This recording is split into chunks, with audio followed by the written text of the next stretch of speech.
Brahmanand Singh, you knew him very closely. Take us through the Ustad Zakir Hussain that you knew Brahmanand Singh. Well, uh, Sudha, the whole thing is that the entire nation or the whole world knew him in so many ways. And some of us who got a chance to interact with him at some close quarters, even a few times, uh, there was so much to take all the time because he was not just a brilliant percussionist, but he was also one of the finest minds in the field of music, and he could express himself so well. And he had the knack to absorb knowledge, absorb learning everywhere, and that I think happened right from uh, his childhood when he had to wake up at 3 o'clock in the morning when his father would wake him up, and where everything else flitted in and out of his tabla practice. So I think uh, but there were plenty of things to know about him, which just moved you, turned you on, and filled you with a sense of awe whenever you got a chance to know from him up close. So, how do I describe him in a few minutes? It's Found impossible. some of the But personal, interactions that you had with him, Brahmanand. well, uh, a couple of finest things. I think some of them were always lessons in humility, in spite of the colossus that he was, in spite of the branding that he had attained, in spite of the stature that he had. And he spoke about his roots, where uh, he was supposed to play. His father was supposed to accompany Ustad Ali Akbar Khan Sahab and Pandit Ravi Shankar ji, and Ustad Allah Rakha uh, fell ill, and he was called when he was a teenager, and he walked into the consulate. Within one day, he got a visa, and he played. And then, after a couple of performances with Pandit Ravi Shankar ji, he was a typical teenager, and he wanted to hear from him say nice things, and Pandit ji was not saying. And uh, so in a chartered plane where he was going, he forced it out and he said that, Pandit ji, मैं ठीक बजा रहा हूँ. Am I doing okay? So he said that I wanted to listen that, yes, of course, you are so brilliant and so fantastic. And Pandit ji stumped him over with a question that, yes, you are playing fine, but tell me, do you have any idea about the 1.5 long hour that I played one rag? What rag was that? And he said that I was dumbfounded. And he said that that was my first learning lesson, which Panditji passed on. He said that, uh, my dear child, you were so busy looking at the accolades from the public that you were not paying attention at your main uh, person, performer, who you are accompanying. And he said that was the day that I changed the position of my seating. Before that, it was facing the audience. Then it became half, half audience and half the performer who he was accompanying. And I think therein started lessons in humility, which probably lasted a lifetime.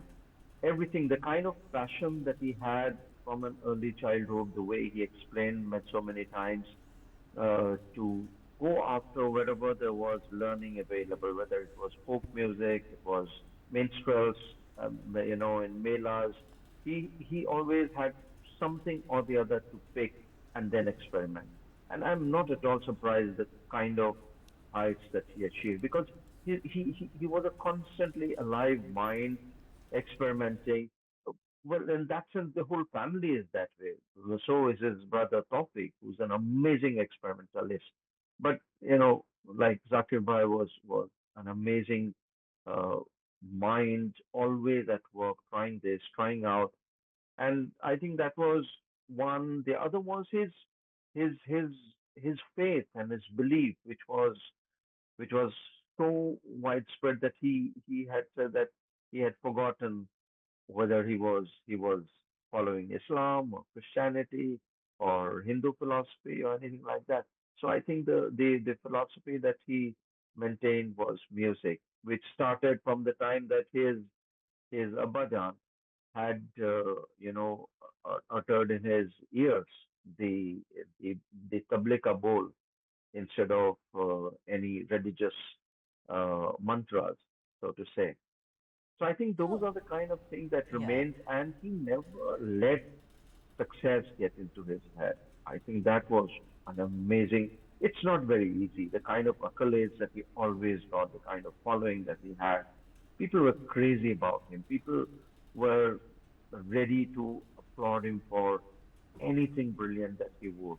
It Right. could have, I mean, it it would happen at least 20 times in any concert, and it could have gone into his head, but it never did. You know, also, Brahmanand, before I let you go, one thing which really stands out, which did for Pandit Ravi Shankar ji as well as Ustad Zakir Hussain Sahab, is that there are two things. One is unshackling music. You know, these people liked, or like you said, all kinds of music. I have heard his brother Tawfiq and also Zakir Hussain have so much interest in Hindi movies. You know, usually classical musicians have a kind of, they keep a distance, you know. But you've done a brilliant film on R.D. Burman on Panchamda, and I remember both Tawfiq and Zakir Hussain speak so highly of this musician, also about other musicians, about mainstream singers like Lata ji and Asha ji and Kishore Kumar, also trying to make it simple that listen, don't be scared of this instrument. This is the Oh tal. yes, Come, let me tell you, how does it sound? I'll tell you how Shiva's Damru must sound, you know, high up in the Kailasha. So, you know, talk about that musician who came down from the stage to be one amongst us, Brahmanand Singh. absolutely, absolutely. I think the kind of regard that both these brothers and a lot of people of their stature have for film music and these legendary popular musicians, so to say, is mind blowing because again they are constantly learning, and this was true even for, I mean, out of context, but even for people like Bhimsen Joshi, whose favorite song was from a lot of songs from Amar Prem, and he would just be fascinated and says that how have they created this kind of a melody? It's not so easy. Right. And coming back to uh, Zakir Bhai, I think Zakir Bhai, Tawfiq Bhai, these are people who are constantly looking for learnings from popular format, and that is why I feel, this is my understanding, that which is why they have managed to reach out to the masses in spite of staying in the best of classical modes and classical genres. When it comes to being a purist, he can be an absolute purist. When it comes to being experimental, he can be a phenomenal